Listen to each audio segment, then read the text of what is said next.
चंद्रकांत पाटलांनी केलेल्या अजब दाव्याच्या पार्श्वभूमीवर संजय राऊतांनी त्यांचा समाचार घेतलाय। चंद्रकांत पाटलांच्या या नव्या शोधासंदर्भात सरकारनं त्यांची नोबेल पुरस्कारासाठी शिफारस करावी असा खोचक टोला त्यांनी लगावलाय।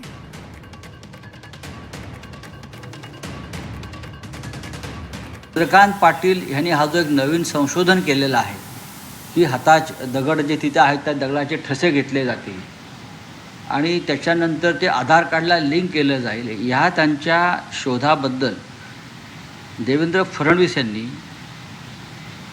नोबेल पुरस्कार समितीला एक शिफारस केली पाहिजे की चंद्रकांत पाटील यांना यावर्षीचं विज्ञान व संशोधन या क्षेत्रातला नोबेल पुरस्कार द्यायला हवा आणि त्यांना एखाद्या जागतिक विज्ञान विद्यापीठाचं कुलगुरू करता येईल का, व्हाईस चान्सलर, याचा शोध घेणं गरजेचं आहे। कारण इतका मोठा शोध आतापर्यंत कोणी लागला नव्हता की दगडावरच्या हातांचे ठसे बरं का घेऊन ते आधार कार्डला लिंक करायचे।